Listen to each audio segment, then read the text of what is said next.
Rishus, the Rosh Yeshiva, my Rabbi, Reuven, Feinstein, Rishus, our guest from the General Editor of Art Scholar, Rabbi Nosson, Scherman, Rishus the Chazzan. I'd like to welcome everyone to tonight's Kinus Teshuva.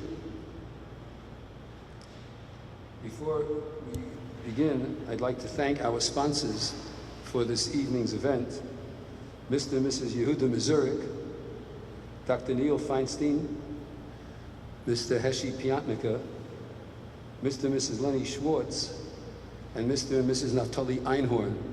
Their support is greatly appreciated, and we hope that not only they, but all of us are blessed with the Gemar Chasima Tova. Just 2 days ago, on Tzom Gedalia, we read the pasuk from Yeshayahu, in which he says, "Dershu Hashem b'hi motz'o, k'ra'uhu b'yoso karov."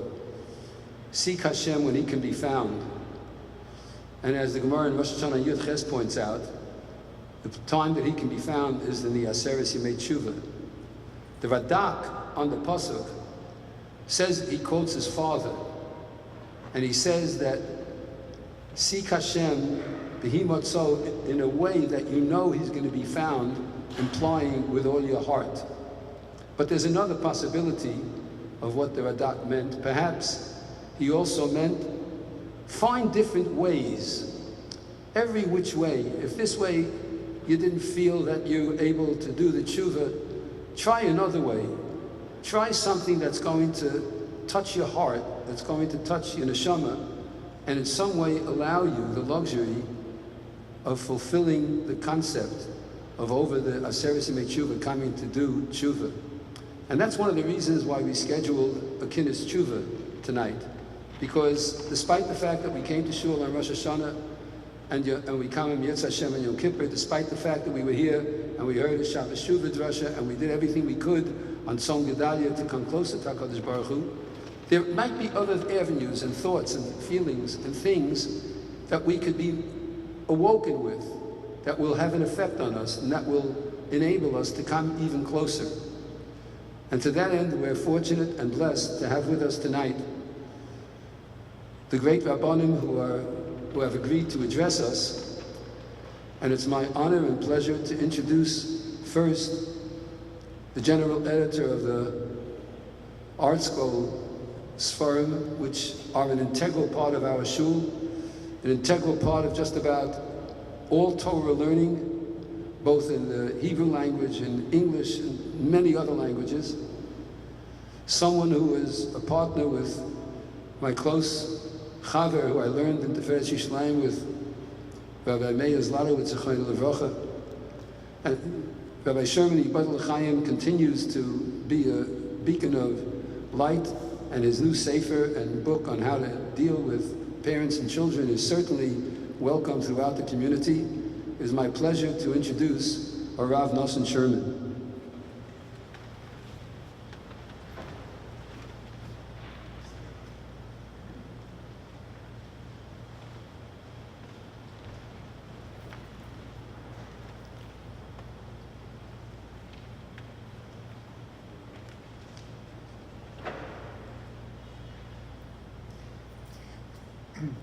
Rishus the Rav, Rosh Yeshiva, Marav Rabbi Sai.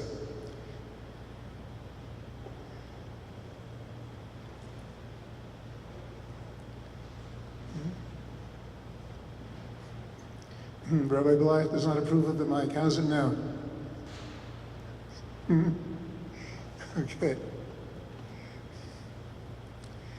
Reb Chaskell Levenstein, Zechron Levracha, was the Mashgiach, the Mir Yeshiva before the war and in Shanghai, and after the war became the Mashgiach of Ponevezh.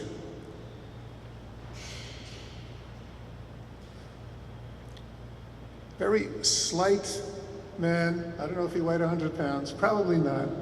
Looked like he never ate. And the Rebbetzin used to make him a vegetable soup every day. And neither one of them was a youngster. He was in his 80s, she was in her 80s. And she would slice vegetables every day. It took her a long time not easy. And one of the Talmidim decided he would make her life easier. He bought her a blender and brought the blender to the house, opened up the box, took it out, and she's looking at this contraption. She knew how to slice vegetables. What is a blender? What do you do with a blender? And you have to put together the pieces, and then you have to plug it into the wall. It was beyond her. Finally, they taught her how to use it. But Reb Chatzkel came home and he saw the blender, put it back in the box, took it with him to the yeshiva, the Moshe, and he told his Talmidim that this mashinke, this blender, proves that the Rebbeinu Shalom created the world. What do you think of that? You know, go to the buzz, look at all the appliances and say, this proves that HaKadosh Baruch Hu created the world. He explained, took it out of the box, pieces, has to be assembled, has to be put together. If you don't put it together right, it won't work. And then it has to be plugged into the wall. So you need electricity, it's going to function. And there are buttons, you have to know which button to push. You have to make sure you don't stick your finger into it. I have a friend who put her finger into a blender to push down the carrots or whatever it was, and sliced her finger, almost sliced it off. Tried to make a court case out of it, she lost. But anyway, so Chatzkel said, look, how did this blender come about? It didn't just happen. Somebody invented it. Somebody came up with the plans. Somebody had a factory to manufacture it. Somebody had to ship it to bring it here. But then what do you do with it? So there has to be a user's manual with directions. So obviously, you see the blender, you know that the blender had to be made, had to be planned. You need directions to know how to use it. And the world around us, it just happened. A Big Bang 15 billion years ago, but who made the Big Bang? How did the world come about? Somebody had to create it. There had to be a Reuven Shalom who created the world. It didn't just happen. And once you have it, what do you do with it? How do you use it? You need a user's manual. The user's manual is the Torah. So this proves that HaKadosh Baruch Hu created the world, and that he gave us the Torah, because without the user's manual, the machine is useless. That's how an Adam Gadol looks at things. I remember when I was younger, because I wasn't exactly young, but it was about 1970, I believe it was, and I heard Rabbi Baruch Sorotzkin, the Telzer Rosh Hashiva, spoke, and he said that was a time when, in the aftermath of the Six-Day War, when the Arab armies were embarrassed, not just defeated, but humiliated. They were all getting together. They were all going to unite, and they were going to attack Israel on all fronts. And once and for all, push the Jews into the Mediterranean. And then what happened? The PLO tried to take over Jordan. And King Abdullah, King Hussein mobilized his army to push them back. And Israel quietly warned Syria, if you get involved, we'll attack you. We'll defend Jordan. So the PLO was pushed out. They were pushed out, and they ended up in North Africa. And Rabbi Sorotzkin said, how are we to understand this? So the newspapers, the columnists, the scholars, the people who understand everything that's going around, analyze it. Power politics, Arab enmity, rivalry. And Rabbi said, no, it's pashut. They were getting together, they were organizing to destroy Medinas Yisrael, and at that time, 4 million Jews. So HaKadosh Baruch Hu made it all happen, that there should be these rivalries, be these jealousies, be these conflicts, so that there would be a civil war, and the PLO would be pushed out. That's how you have to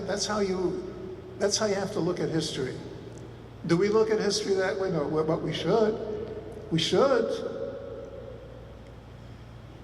The Panovich Rav, Zichron Livracha, was, when he was Rav in Panovich, very dynamic, charismatic person, a builder, one of the supreme builders of the 20th century.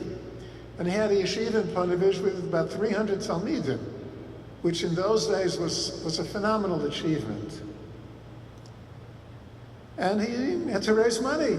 Well, all the Rosh Yeshivas in those days, during the Depression years, and before that in the 1920s, had to go abroad to raise money because Poland was impoverished after the First World War. And the Panovich Rav was close to the Chafetz Chaim. It's an interesting story. What made him close? Why did he become close to the Chafetz Chaim? He had learned in Telz as a bocher and as a young man. And he was once traveling, visit the Chafetz Chaim. Great man, visit him.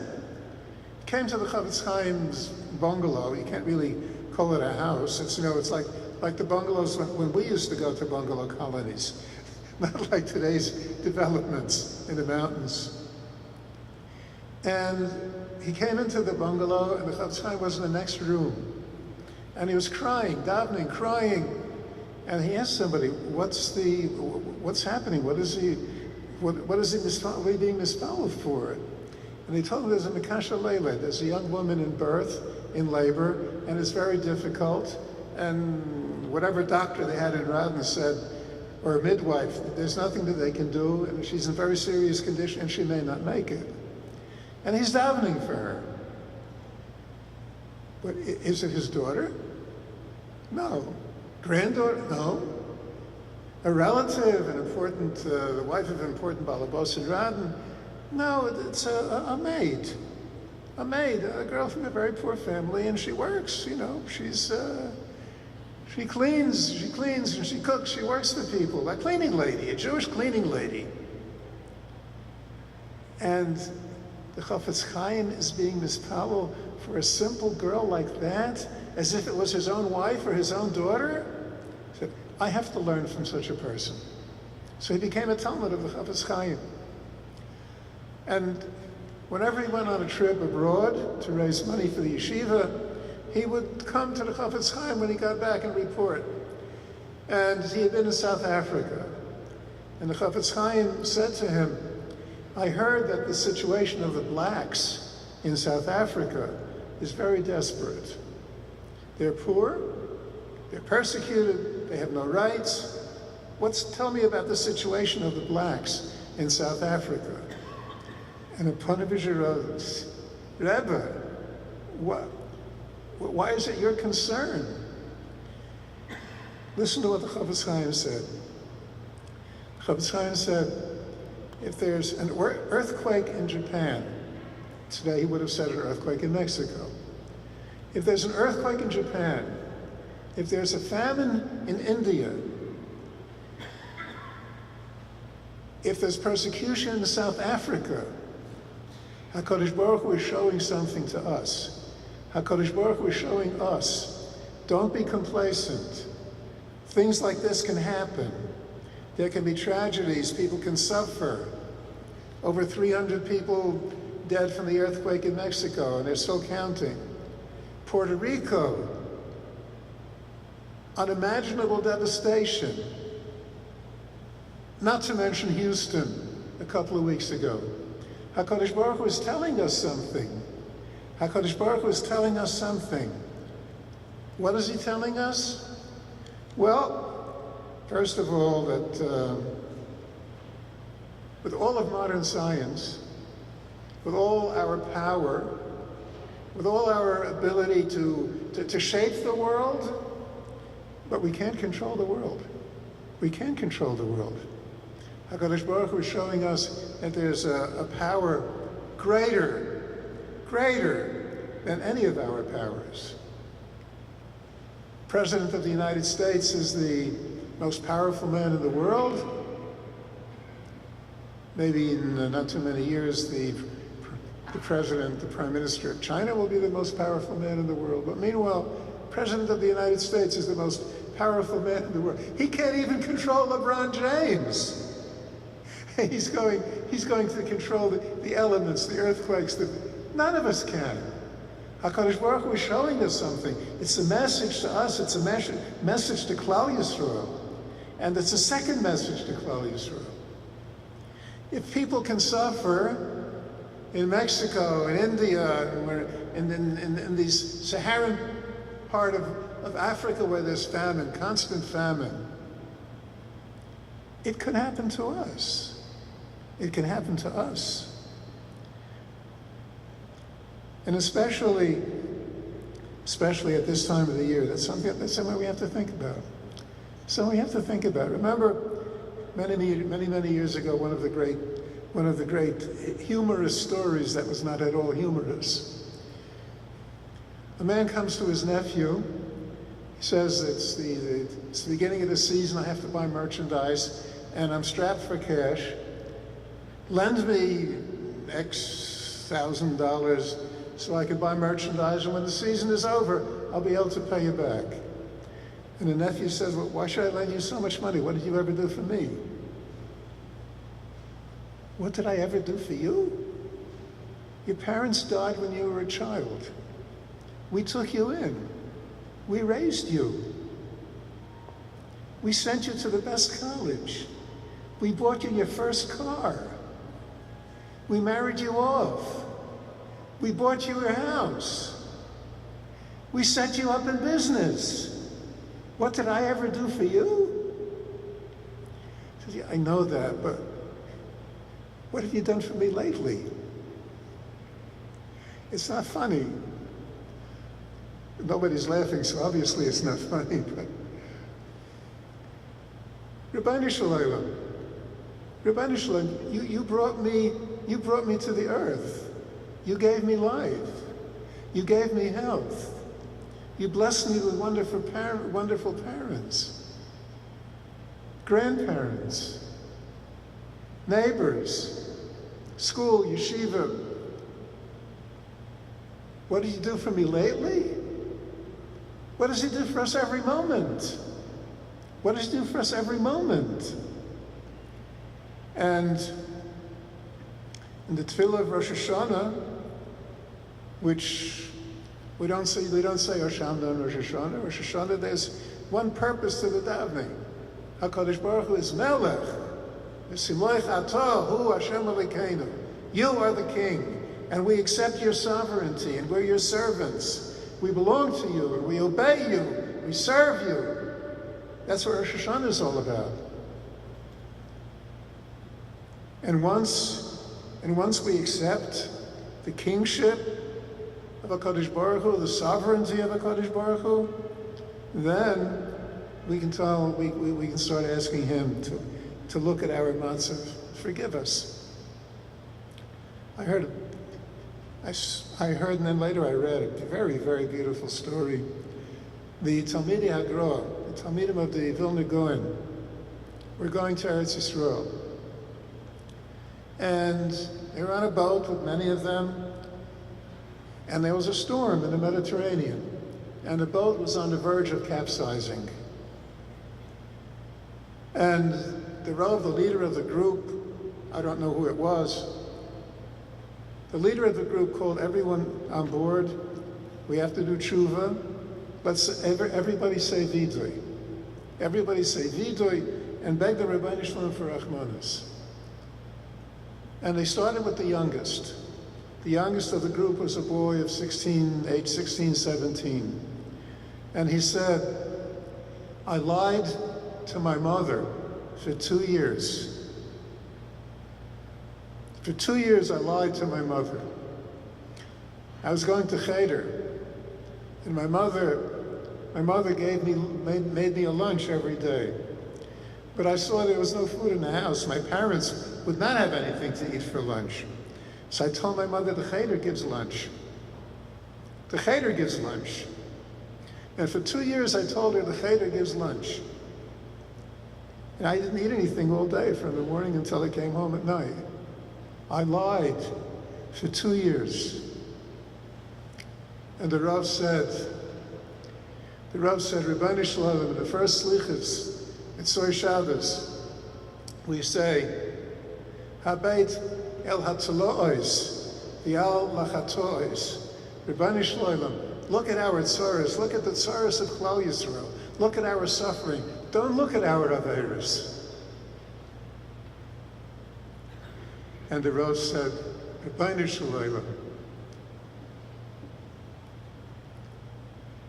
look at our averos. Look at the averos. Look what somebody's saying vidui about. He lied to his mother for 2 years so that his parents should have something to eat for lunch.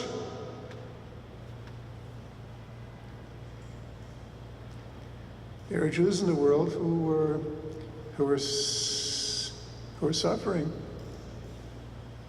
from hunger, from persecution, danger. Rebbeinu Shalom. 2 things.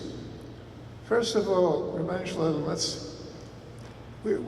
we're going to look at our own shortcomings. We're going to recognize you as Melech. We're going to recognize you as Melech. But Rebbeinu Shalom, look, even in prosperous America, there are Jews who go hungry. There are family men and women who can't make ends meet, who are desperate.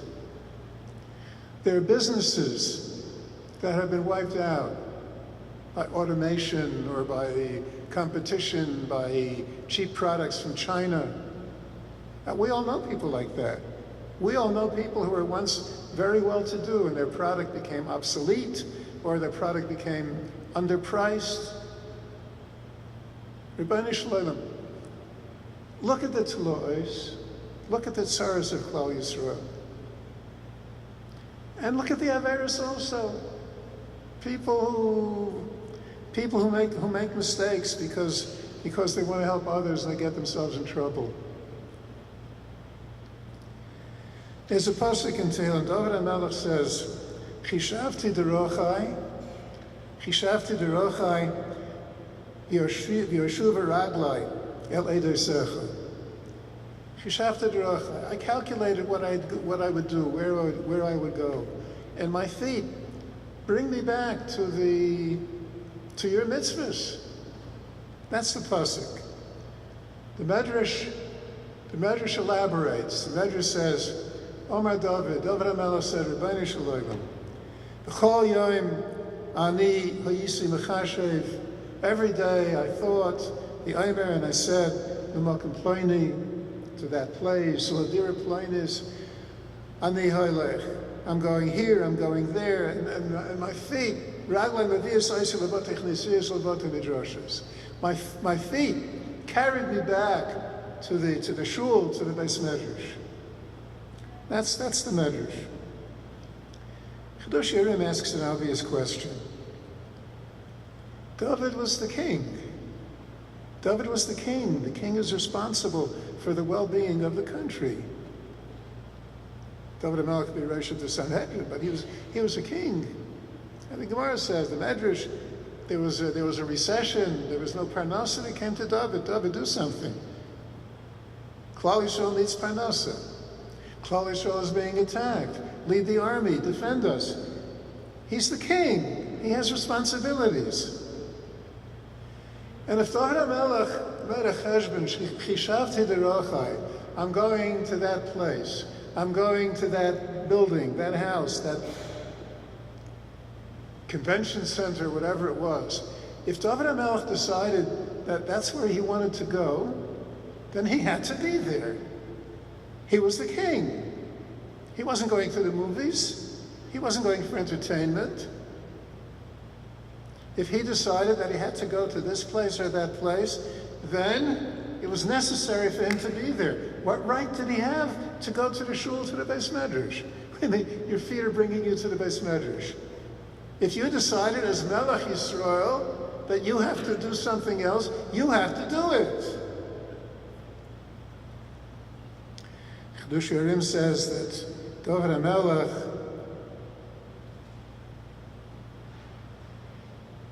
of course he went there. Of course he did what he planned to do. He had to. He had a responsibility to do it. And he did it. But his intention always was, I'm doing it for the sake of Klal Yisrael. I'm not doing it because I'm the king and because I want them to play Hail to the King. That's not, no, Hail to the Chief. No, that's not why. I'm doing it because Klal Yisrael needs this done. It's not for my personal interest. And Klal Yisrael needs this done, and I'm going to do it to further the cause of Botech Nesiyas and Botech Midrashes, to further the cause of Torah, make Klal Yisrael better. It's a beautiful Kotzker word, a very deep word. Hashemayim Shemayim Lashem, v'ha'aretz Nosson l'bnei Adam. Right? The heaven belongs to HaKadosh Baruch Hu. It's in Hallel. The heaven belongs to HaKadosh Baruch Hu, and the earth He gave to people. The Kotzker says, Hashemayim Shemayim Lashem. The heaven is already heavenly. We don't have to make the heavens holy. They are. The Oretz Nosson l'bnei Adam, HaKadosh Baruch Hu gave us the earth. We should turn the earth into heaven. We should turn the earth into a holy place. And that was David HaMelech. Of course he had to do whatever he planned to do, and he did it. But he did it for the sake of Klal Yisrael, to make Klal Yisrael better. And what's the goal? How do you make Klal Yisrael better? By making sure that people are able to go to the Beis Medrash, go to the Beis HaKnesses, serve HaKadosh Baruch Hu, learn, make themselves better. But I would take it a step further. Let's talk in our terms. All of us here, we are in business, we were in business, we're working, we used to work, at office, whatever it is. You know, it's a hard world out there. Harder now than it ever was in history, because we have things at our fingertips today, temptations at our fingertips today, that did not exist when we were young, did not exist for our parents. And it's a world where it's a world where authority is a joke. I'm not getting involved in the football player. Are they right? Are they wrong? Is Trump right or is Trump wrong? Should they take a knee? Should they lock arms? Should they or shouldn't they? Certainly, a president shouldn't open his mouth so much, but that's a separate issue. The point is not whether they're right or wrong. The point is that there's no authority, there's no respect for authority.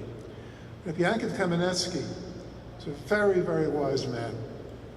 Rabbi Yaakov Kamenetsky said in the 60s, during the civil rights movement, he said, the demonstrators are right.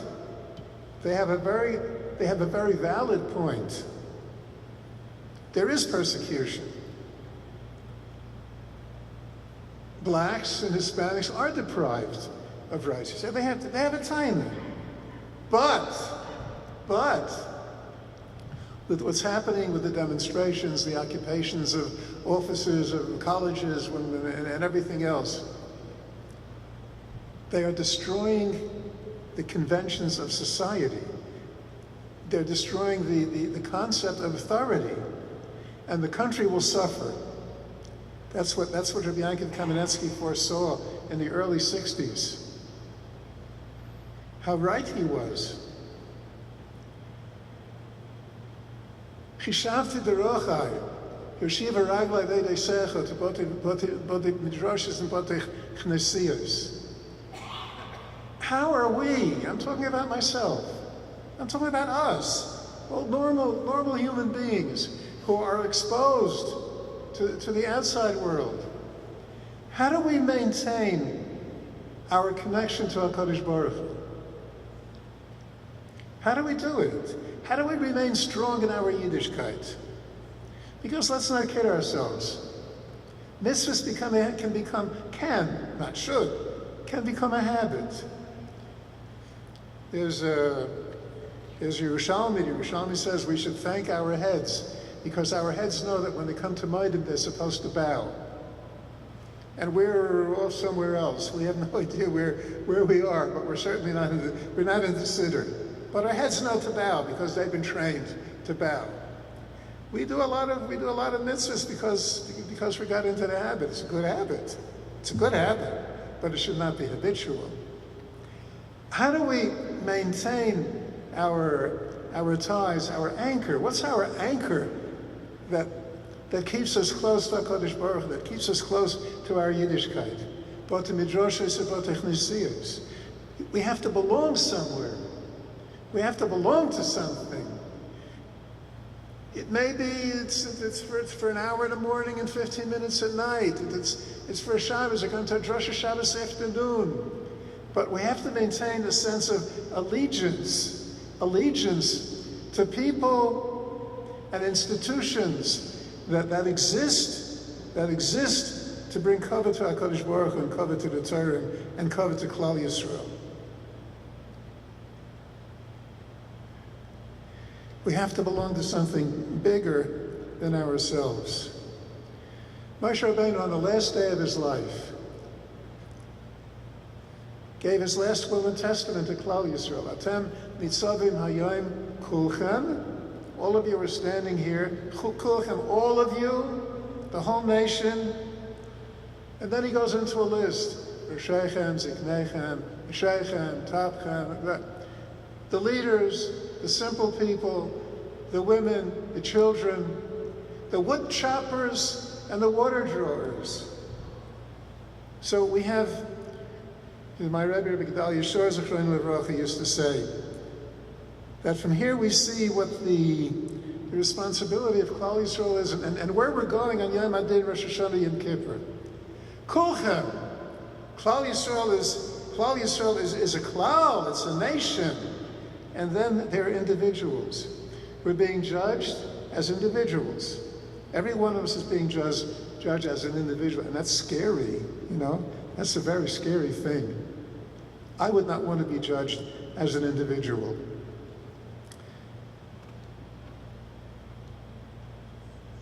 And we're also being judged as kulchem. It's a nation. Does Klal Yisrael need me? Do I do something which is important to other Jews? Does Klal Yisrael need me?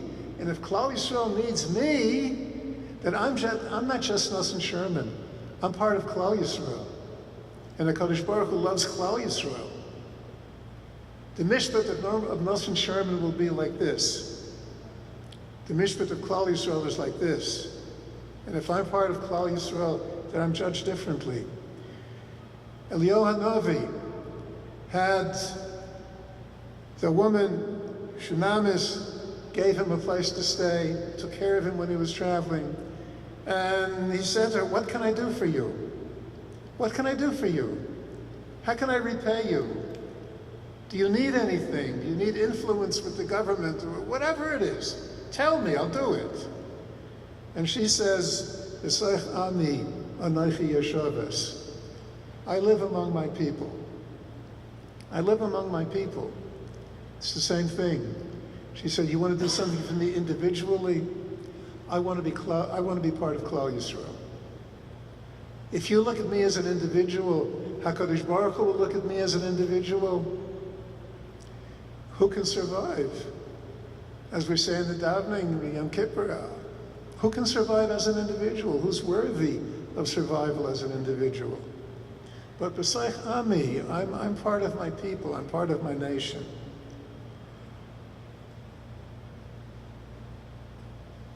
And that's what we have to do. That's what we have to do. We have to recognize and become part of something bigger than ourselves. There's so much chesed, there's so many beautiful things going on. Bika Chaylim, Hatzalah, Hachnosis Orchim, Hachnosis Kala, chesed organizations. Too many. I just found out. I never knew. There's a woman who lives across the street from me, and I had a major surgery, and I needed a walker. And my daughter found out that there's a woman across the street who has a garage full with medical equipment. I didn't know. Things like that are going on all around us. All around, there's so much chesed being done. There's so much Torah being learned. Shiurim. There's an organization. It's not really an organization. It's just a few children. Remember the Wilhelm family? Everybody remembers the Wilhelm family. One of the Wilhelms, Lepschenicht, had a stroke. He was wheelchair bound, and they arranged for him to have a chavrusa. And this went on for many, many years. Several hours a day, he learned with a chavrusa. He was homebound. And after he was nifter, his children decided they're going to continue this. And they get volunteers to learn with homebound people. 2 hours a week, 1 day a week, 2 days a week, as much time as you have. Is there anybody in this room, men or women, who can't do something like that? Once a week, an hour a week, maybe a couple days a week. Or learn with a child who's not doing well in school and his parents can't afford a tutor. There's so much that can be done to become part of Klal Yisrael. What a schus that would be. What a schus it would be, an enormous schus. Tshuva, it's a normal thing. It's a normal thing, especially when you hit my age. That's what I am. It's too late to change. It's too late to change. I had a friend, one of the most prominent Reform Jews in America. He's not living anymore. And he said, if I was starting over again, I would keep kosher. But it's too late. No, I can't change the way I live. That's a very common attitude. I am what I am. You want me to become a masmid all of a sudden? I wasn't a masmid when I was in yeshiva. You want me to be a masmid now? Ain't gonna happen. It's a mistake. Just saw this week Reb Tzadok HaKohen. Reb Tzadok HaKohen says, I'm not going to read you the original Hebrew, but I'm going to translate it word for word the way he wrote it. There's a four-letter word. Chassidish Gedolim from generations ago said it's the worst word in the Hebrew language. Four-letter word, yiyush. Yiyush, giving up. Terrible word, because when you give up, you're dead. When you give up, you're dead. Spiritually, you're dead. Reb Tzadok says this. Reb Tzadok says, just as a person has to believe in HaKadosh Baruch Hu, so he must believe in himself. A person has to believe in himself. He has to believe that HaKadosh Baruch Hu cares about him and is interested in him. That he's not like a day laborer who's he's finished with the job and nobody has any use for him. He's not on payroll. Or an animal, the animal dies, nothing. So there's a carcass. Who needs a carcass? Who cares? That's not true. We're not like that. HaKadosh Baruch Hu cares about us. And we have to believe that our soul comes from the Mekar HaChaim, the source of life, which is HaKadosh Baruch Hu. And HaKadosh Baruch Hu is proud, and he enjoys us when we do mitzvahs, when we perform his will.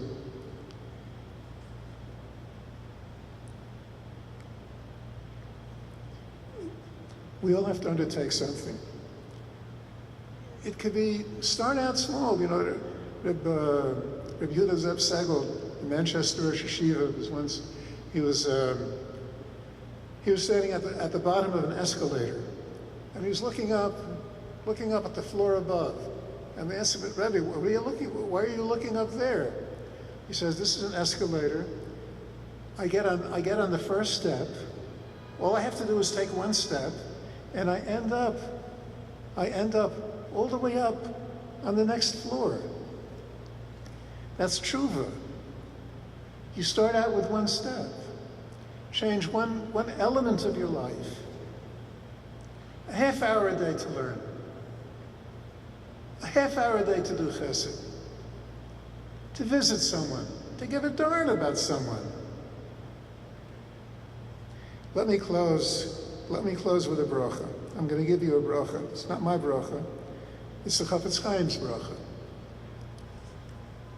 And he gave this bracha Erev Yom Kippur. There was a young man in the yeshiva. He was in his upper 20s. No shidduch. His parents were on the other side of the border, and there was a state of war between Lithuania and Poland. He couldn't even visit his parents. And there was no one to help him. And Erev Yom Kippur, he came to the Chafetz Chaim to ask him for a bracha for a zivug. This was the last year or two of the Chafetz Chaim's life. He was very weak. He used to doze off. He was hard of hearing. And the Bachi came in, and there was one of the older Talmidim of Chafetz Chaim, probably Rabbi Chanan Wasserman, but somewhat of that stature. And the Bachi told the Rav why he's here. And the Rav went up to the Chafetz Chaim, and he said in his ear, this Bachi needs a shidduch. He came for a bracha for a shidduch. And the Chafetz Chaim said he should be able to learn with menuchas hanefesh. He should be able to learn with menuchas hanefesh, and then he fell asleep. The Bacha looked at the Rav looked at the Bacha, what's the... Chafetz Chaim woke up, and the Rav again said in his ear, this Bacha needs a shidduch. He needs a bracha for a shidduch. And the Chafetz Chaim said again, he should be able to learn with menuchas hanefesh. And it happened a third time. The Bacha gave up. He left the house, b'pachei nefesh, distraught, depressed. He went to the yeshiva, came into the Beis Medrash, and one of his friends saw him. He says, you don't look good. What happened? What's the matter? And he told him what happened. He said, oh, you don't understand. You don't understand. If you need a shidduch, you can't learn with menuchas hanefesh. You find a shidduch, you get married, you don't have children, you can't learn with menuchas hanefesh. You have a family, you need parnasa, you can't learn with menuchas hanefesh. You're raising children, always problems with raising children. So you can't learn with menuchas hanefesh. He gave you everything. Rabbi said, I give you the Chafetz Chaim's bracha. You should be able to live and do mitzvahs and do good things in good health with menuchas hanefesh.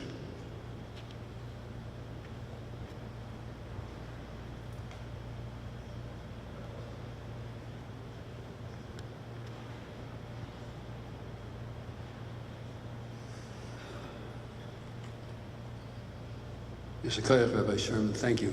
We have Tehillim sheets that were given out. We're going to be saying Tehillim together. Our Chazzan Ben Sion Miller has agreed to lead us in the Tehillim. You can take a look at the sheets and follow along with us, and we hope that the Tehillim is also added as a schus for our menuchas hanefesh.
We're going to be doing again, according to the Chazzan, we have 3 capitals that we're going to do. We're going to do capital Chav Hey, the David, Chav Ches, I'm sorry. Ches, we're going to start with Ches, the top Tehillim, Lametzeach like Yidis.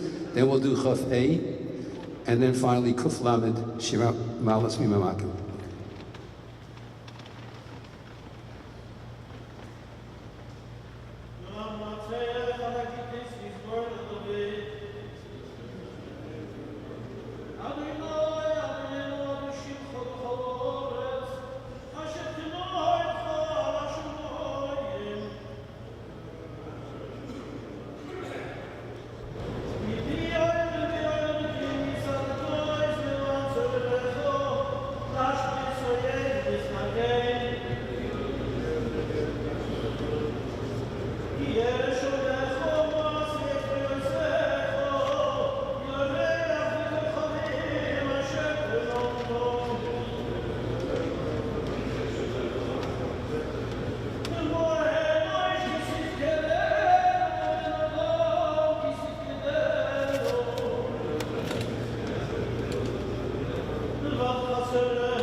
Chazzan Miller. I now have the privilege of introducing our final Divrei service of the evening, to be offered by my Rabbi, my Rosh Yeshiva, someone who guided me when I was a youth, and to this day I have the privilege of having contact with this Gadol Hador, and it's greatly appreciated. And he's graced us with his presence tonight, and it's my honor and pleasure to introduce Harav Reuven Feinstein.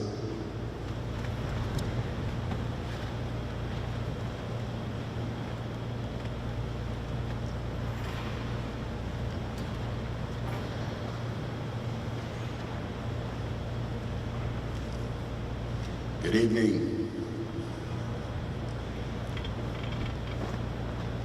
I'd like to discuss an angle that we need in Teshuva, which maybe affects all of us, and that's our attitude. The Rambam brings down that there are three parts of Teshuva. One is you have to be sorry that you did the chet. Two, you have to make a commitment you won't do it again. And three, you have to say vidui. The question arises, why is the second part, the commitment not to do it again, a part of Teshuva? Even if a person never sins, he's never allowed to do it again. Never allowed to do it the first time. So it has nothing to do with Teshuva. Just the point is that you're sorry that you did it. So we see here a new angle, that a person has to take into consideration the fact why he was not able to control himself. A person uses willpower not to be able to avera. Obviously it wasn't sufficient. He now has to make a siyug. He now has to make some kind of preventive measure that it shouldn't happen again. And that's the point. And a lot of it has to do really with attitude. I'll try to explain some basics, now maybe what we can apply to ourselves. There are three sets of averis, and the three sets of averis really have three different types of, forgiveness. You have what's called a chatos. That means a person does something b'shogeg. He didn't mean to, he meant what he wanted to do, but he didn't mean to do any sin with it. He didn't know that it wasn't allowed to be done. Or he may have forgotten that today was Shabbos or something like that. He had to do with forgetfulness, or he never learned. So then, there's an Indian of called Slicha. You know, in Eretz Yisrael, if you want to get through a crowd, you say Slicha, Slicha, Slicha. In English, it would be excuse me, right? Obviously, you know, you don't really mean anything with it. You don't say I'm really sorry or anything about going by. But on the other hand, if you try to push through a crowd without it saying excuse me, someone's going to punch you. So there's a big Indian in saying excuse me. In other words, I'm sorry that I didn't mean it, but I still did something, and I hope you're not offended, and whatever it is, and the other usually answers Ein Dovo. And that's exactly what the Rabbi deals with us. Then there's amazing. We do an Aveira on purpose. We wanted, we had a Yetzer Hara, we maybe fought the battle, didn't fight the battle, but in the end we lost. That makes mechila. I have to forgive you for that. Forgive you is a much higher level. Think about it sometimes. When if anyone ever does you a chas v'chalila, something, and asks you mechila, you say, it's okay, don't worry about it. Say the words, I'm mechil you. Very hard. In fact, Rabbeinu Bachai says that we had trouble all the years to buy Srisha and Muhammad and Yosef and Yehuda, was because Yosef never truly forgave his brothers. They got along for many years. 17 years they ate together. 17 years they were friendly. But he never forgave them. They never knew to ask those words, be Michael me. And he didn't do it. Obviously he was able to get along with them. We can put it past us, we can put it behind us. That doesn't mean we were Michael. Michael means it's never happened. And then there's a third level, which I do lahachis, a spite. That there's an Indian that you need a kapara. You need a punishment of sorts to clean the slates. Now, I would say that, as I said, the siyog before, one of this point to the change of the siyog, that I have to do something special, it made me change my attitude. I'll give you an idea what it means here. We find during the slichas and in Kippur's davening that we'll see, that sometimes it switches the chet for the oven, which is, the slicha is for the mezid, and you need the mechila for the shogeg. And the question is why? Because it depends why a person didn't learn or a person forgot. Sometimes a person sitting down to learn and study just didn't get that far yet. It's a lot to learn. So then God says, it's okay. I understand. We'll go weiter. But sometimes a person says, God, I really am not interested. I don't want to learn. I don't want to know. It doesn't bother me. Now you need a mechila. It's a different attitude. The other hand, sometimes you have, even it's brought down a certain type of kula where you have by attitude, let's say someone does spite. What do you mean you're spiting God? Do you understand who God is? So obviously you don't. If that's so, God maybe treats it as a slicha. I see you really didn't know what you're talking about. Make it think, forget about it. As long as now you're okay. On the other hand, you sometimes find that you need a kapara for mazid. Why? Because I would assume that it was talking about a case where the person entices the Yetzer Hara to make him until he falls in. Now, as he starts up, he wants to make that Yetzer Hara, and that's a bigger Aveira.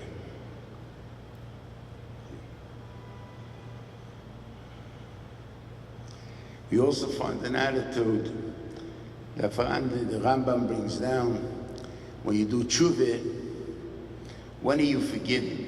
So then is when if you eva an essay, You didn't learn Krishma Bismana. It's an essay. You do tshuva, you're forgiven right away. Nothing. No time at all. Do a lav, that you need tshuva and you need Yom Kippur. So a lav is harder than an essay. And yet, if you think about it, the attitude that a person would have, a lav would be a Yetzer Hara to do something, right? I have to do something. I mean, I have a Yetzer Hara to go against your will because I have some base nature in mind, and it's a fight, and I may put up a good fight, but I'll lose. So Ben Shalom can accept that. But let's think about what an essay is. An essay is, I'm asking you, learn Krishma Bismana. I'm up. Doesn't make a difference for me. I could learn Krishma Tak at the right time or not. But I get involved with something. And I forgot. Imagine, let's say, the Melech would ask you to get him a cup of coffee. And you would go out to get him the cup of coffee. And you forget, you found a friend of yours, you started talking, and you forgot all about it, that you had to go get the king a cup of coffee. That'd be a chutzpah. So it's a bigger aveira, these attitudes. And that's why sometimes we need for these bigger kaparas than we do normally. Now, this is talking about basic aveiras, which we acknowledge we did. We know we did, whatever it is. But there are many aveiras we don't even know that we did. And again, that comes from a lot of attached from attitude, and we'll have to understand it. There's a Goyen, there's a Gemara that says like this, that if a person has troubles coming on him, so he doesn't know why, it says, pish pish b'maisav. You should check into his actions and to see, maybe he can pinpoint the problem that's causing it. He looks, but he can't pinpoint it. The Gemara says, say it's totally on Bittul Torah. So the normal way we learn Pshat is Bittul Torah is, because Bittul Torah, we all are learning. At what point do we consider it Bittul Torah that I went, or that's part of the day, that's the way it is, Is that called Bittul Torah? So obviously we are a little lax in that, so it's coming because of that. The Goyen doesn't learn that way. He says, turn up the Tali on Bittul Torah, meaning that you didn't learn enough, and that's why you're able to, you have a sin. If you would learn enough, you would know that not to do it. How would that affect us in a given way? We were talking a little bit before. Rabbi Scherman spoke about the Malchus is a different thing. Talk about, I see many of us were around when the state started, and there were no million people there. I think it was about 650,000 Jews in Eretz Yisrael at the time in 48. Now, there's come out 11 million in Eretz Yisrael. I don't think there's any country besides the United States that has 1 million Jews in it. And Eretz Yisrael, of course. That means the Rabbeinu Shalom has been making kibbutz goliuses for many years. We say T'kabek Shofar Gadol Chayvasenu, how God will show that. I will see Kamil Sheshem hopefully in our day. But he's been doing it anyway. It's in the middle of the 1800s. And he started the actual major yeshuvim were then, the Goyas Talmidim, the Hasidim that went, the Zionists that went. They were going because they were persecuted wherever they were. Because of Russia. I don't think the people that left Russia really want to go back.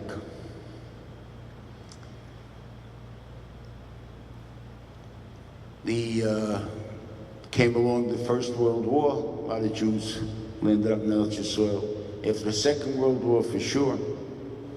And Baruch Hashem, the Arab countries, after 48, Everybody landed up in Eretz Yisrael. We still haven't gone.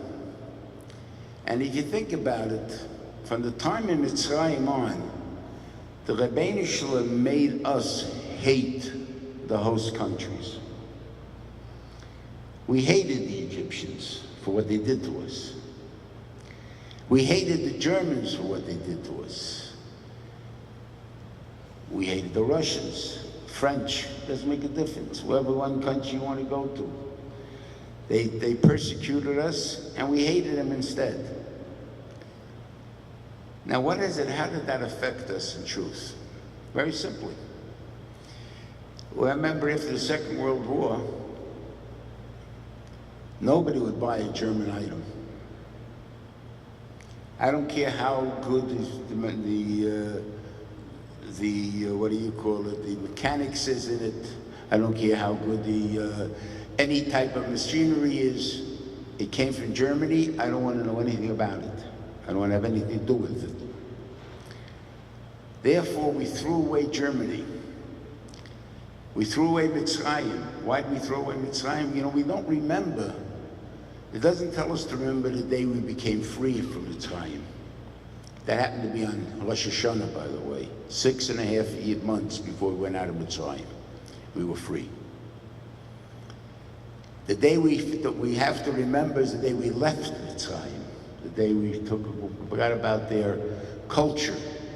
We wanted to get away from them. And that's the same thing. So you examine the different cultures of different countries, and God doesn't like them. He makes us hate them to such an extent that we want nothing to do with it anymore. Is there anything in our culture that can affect us that way? I was thinking about it,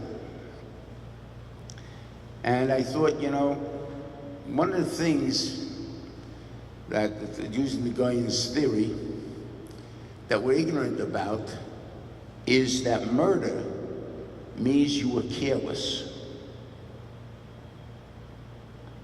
The Gemara, anyone learns Makis knows that a goy would get killed because he doesn't have any shoygeigs for Hayrig b'shoygeg.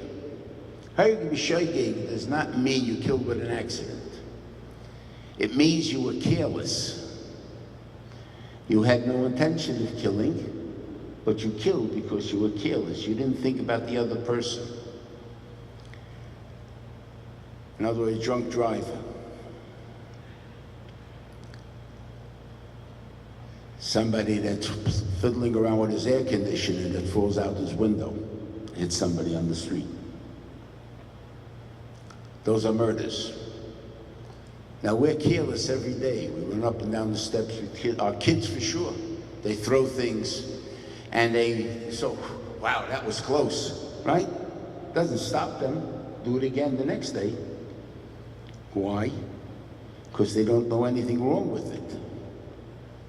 But if you know that you're doing an act of murder, really, except that no one was around to get killed, because the Rebbeinu Shalom doesn't kill a person for nothing. He has to be chayiv misa, and no one would happen to be around at your time when you did that, so you didn't kill anybody. But you still did an act of murder. So how come our kids are not so are careless? How come we're careless? Because we're used to the United States idea of what's murder. Murder one, premeditated. Anything less than that is not real murder. So it's not real murder. I'm not really guilty. Torah is differently than that. And that's why even when we learn it, we don't it doesn't get into us.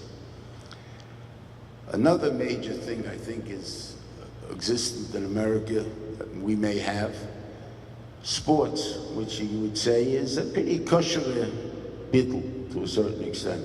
Kids need exercises, kids need what he called. But we all know that the American way of playing sports is winning is everything. It's not how you play the game. It's winning that counts. If you lose, I don't care how you lost it, but you lost. You learn how to lie. In all the millions and millions of games of baseball that ever took place, can you imagine ever hearing a story about the base runner saying he was out and the baseman saying he was safe? If you're talking about truth, it must have happened at least once in all of history. How can it be that nobody has that? Because we're taught to lie. That's the whole idea. And it even is to hurt people. Now, when I learned to play basketball, I remember we could take a two-hand set shot in the middle of a game. No such thing. There's a thing you get hit. You guys want to score a basket, tackle them. I think there was a professional football team that they used to pay bonuses if you hurt knocked the quarterback out of the game, until they were fined. Why? Because it's to win. Win is everything. And then how we practice the Torah to a certain extent. You know, I have nothing against lawyers. Many of them in my family. There's a lawyer, but his job is to get around the law. That's the job of a lawyer. If I have someone that did something wrong, it's my job to find out a way to claim that it was okay. That's the point of a law. I don't need a lawyer. The Torah is not, we don't learn the Torah to figure out how to get around the Torah. We're supposed to be learning the Torah how to serve HaKadosh Baruch Hu. But we're learning angles. Oh, if we do this, it's okay. We can get away with this. We can get away with doing that, then that. That's not the way we're supposed to be learning the Torah. So that's as far as I say, the culture, as you call it, of the country.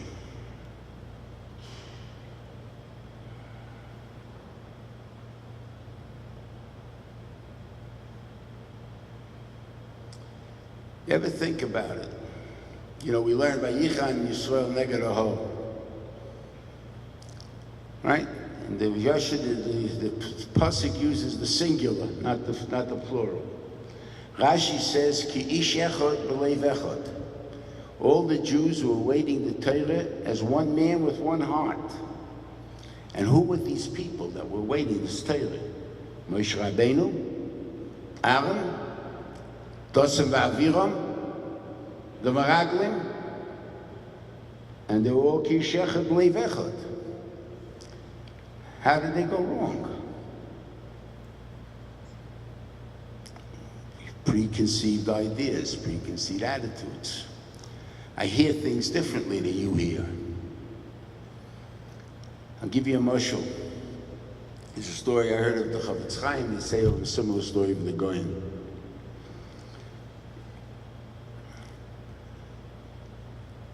The Chavetz Chaim had a pretty open house. He had 3 wives. They had children. He had children. They adopted children.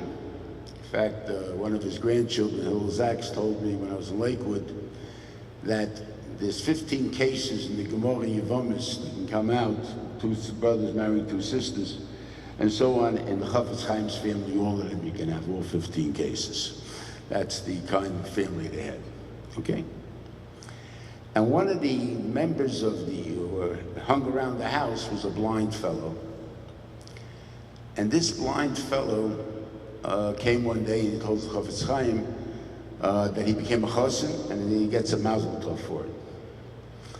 And the Chavetz Chaim says, Mazel Tov, and remember, I'm the Masada Kedusha. And that set some kind of a frenzy in the town, like Chavetz Chaim's asking to be Masada Kedusha. I mean, he has a problem getting in Masada Kedusha, that he has to ask for a job like that. And he kept reminding this kid, the whole Tildu Chasana, remember, I'm the Masada Kedusha. And then he got under the chuppah the night of the Chasana, and he says to the Chassan, do you see your kala? And he says, no. So he waits a minute and he says, Chassan, you see your kala? No. So he says, Rabbeinu Shalom, it says in the Gemara, you're not allowed to marry a woman until you see her. Chassan, do you see the color? No. You wait another minute. Chassan, you see the color? Yeah. Baruch atah Hashem, and he made the brachas. Now, we all learned the same Gemara as the Chofetz Chaim did. And we interpret it to say, well, the reason that you're supposed to be able to see your wife before the Chassana is because you shouldn't be surprised and not like her looks, and therefore you'll be angry and upset at her. So therefore, for Shalom Bayis, for Avos Yisrael, you're mechuyev to see her first and say that I'm ready to marry her. Right? It doesn't apply with a blind person. Or if you would learn, like some learn, what does it say? You can't get married, blind people can't get married. Okay. The Chofetz Chaim learned the same Gemara. And he said, God, you said he could see, that means he has to see. And because of that, the Chassan was able to see. That's the problem. Because we believe that. Of course, that has a lot to do with how much we really truly believe the Keiches HaKadosh Baruch Hu. So I'll tell you an interesting psak of the Rosh Hashiva, which is specifically for women.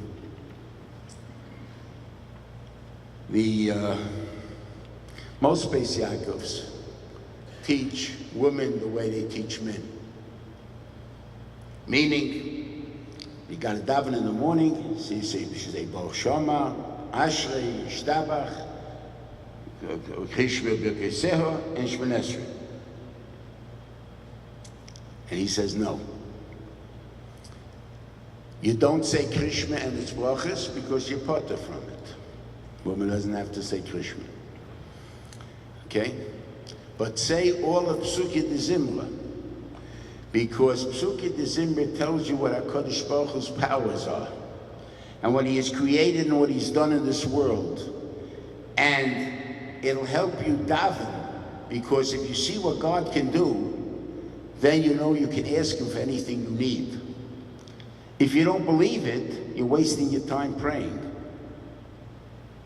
I have to first convince myself that God can do all of this stuff. Say Psukei D'Zimra. That's why it's important. Psukei D'Zimra was not made for 10 minutes extra to be in bed. That was not the point of Psukei D'Zimra.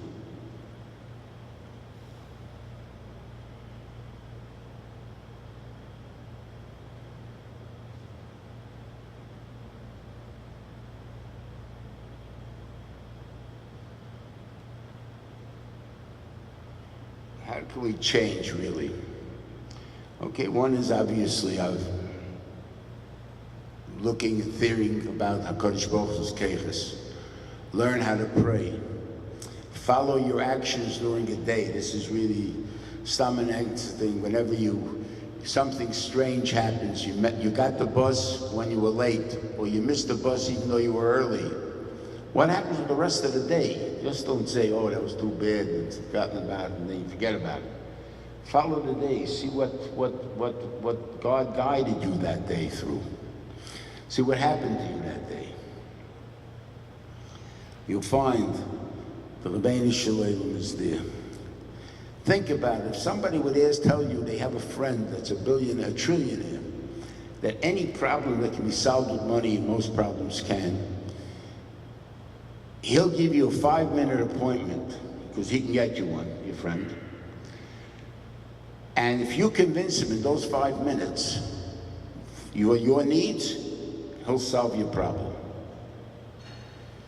Right? How many hours would a person spend figuring out what to say in those 5 minutes? And yet the Rabbi Shalom gives us 2 to 3 appointments a day, 5-minute appointments a day. And all he asks is, convince me. Talk to me as if you mean it. And I'll answer you. And somehow we can't get that point across to ourselves. And because we don't have to figure out how to say the words, the Anshe Knesset HaGedolah has already done that for us. That's one. Then there's an Indian of Chukim. Chukim, we all know, are mitzvahs that have no reasoning, or we don't understand the reasoning of it. Right? It's a very interesting pasuk in Parshas Scherman. Ushmartem v'asisem, you should learn and do. That's what the Goyim consider you intelligent about. They'll listen to all your chukim. The Amru, and they'll say, like, I'm Chochem v'Noven Hagoy Hagod Lazer. What a brilliant people these are. They listen to the chukim. Didn't say the mishpatim, it says the chukim. Doesn't make any sense. Chukim we don't understand. I'll tell you a story that happened by us in the yeshiva. We're building kettle houses, and the gardeners are putting inside. Usually, most gardeners, at least in Staten Island, are Mexicans. Now, Mexicans happen to be religious people, and they're family-oriented. And one guy comes after about 2 weeks of putting in the sod. He goes over to one of the younger light and he says to them, he says, I got to ask you something. He says, it's our last day here. So I got to ask you today. He says, I have 4 children. They're at each other's throats all the time. I'm here for 2 weeks. There's over 100 kids in this area I watched. And I never saw one fight. Tell me, what is it that you do? Now, what do you tell me? What's your answer for that? What is it that you do that makes kids different? That's the chukim do that. Now, how do the chukim do that? Because the chukim are generally, and I'll give you some basic ones. One of them is paraduma. We all know that one, right? And Rashi brings down that the Sultan and the Goyim make fun of us. What kind of mitzvah is this? Doesn't even make any sense. Right? I don't know, I don't understand the Rashi. To me, it makes perfect sense. Let's say a husband had a fight with a wife, and he wants to please her. A child wants to please his mother. What do they bring home? Flowers. Right? Not usually. Now, the kid maybe gets them from the garage in the corner. It's $10 a dozen. The husband probably, if he feels real sorry, he's probably going to go into a florist and pay $50 to $100 a dozen. Buy real good ones that don't droop the first minute you put them in the water. And you bring them home to the wife, and she's so happy. You bring them in, she's very pleased. First thing she does, gets a vase, puts it in, fills it with water, and she puts it in the best place she can on the dining room table. Right? How many times a week do we eat in the dining room table? Generally Shabbos. Most of the time we're in the kitchen. Right? Unless she walks past the dining room, she's not going to see the flowers. Right? But she goes through once or twice a day. She sees the flowers. Okay, it looks nice. Finally, Shabbos comes and we sit down by the table. We're all going to eat together. And we can't talk because the flowers are in the way. We can't see each other. Put the flowers in the back over there. Right? And all of a sudden we take these beautiful flowers over there. And this is what we spent all that money on. Why don't you get something that lasts? And the next day it smells terrible. And you have to throw it out and whatever it is there. Why are we interested in flowers? Because we're saying to our wives, we love you so much that we don't mind wasting money on you.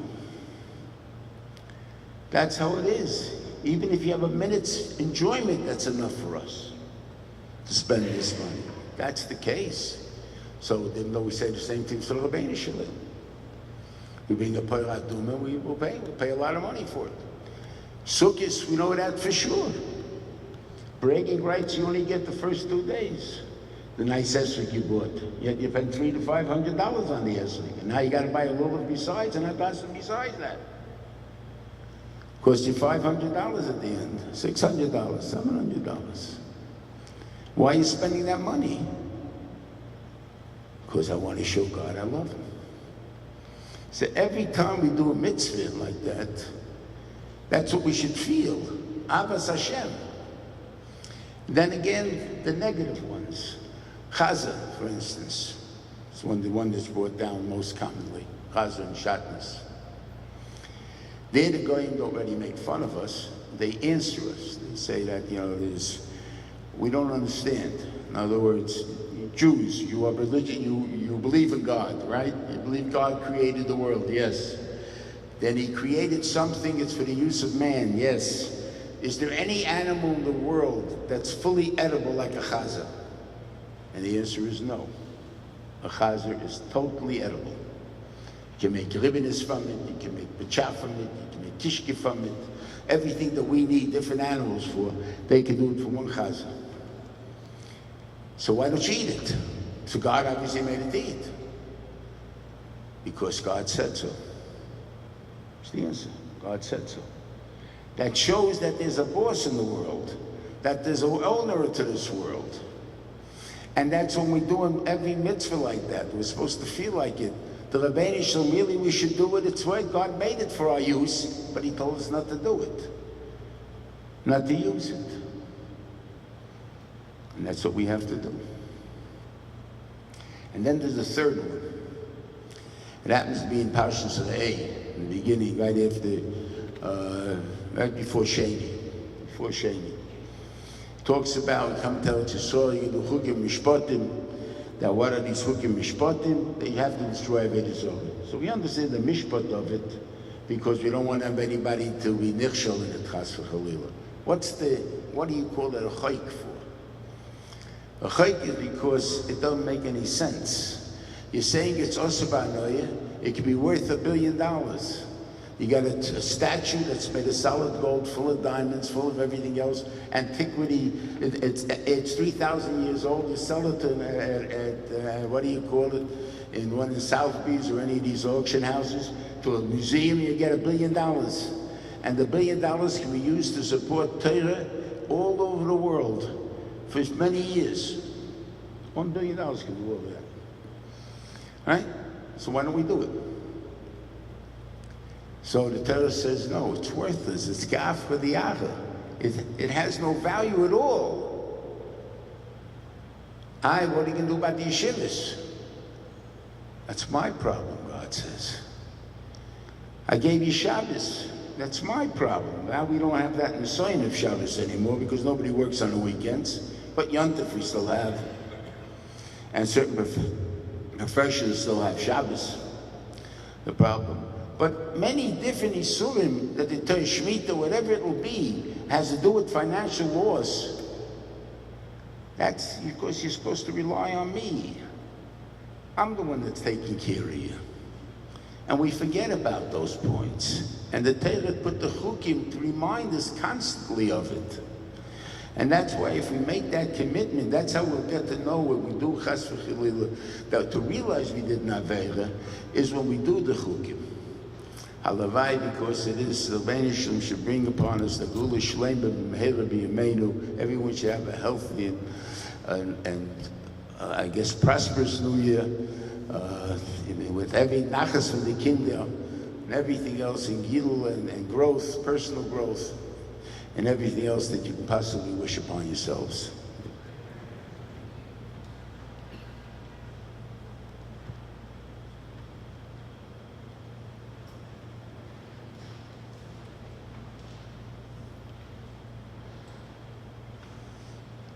Rosh Yeshiva, thank you. We're going to conclude with davening Ma'ariv.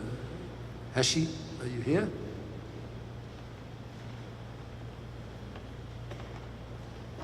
Okay.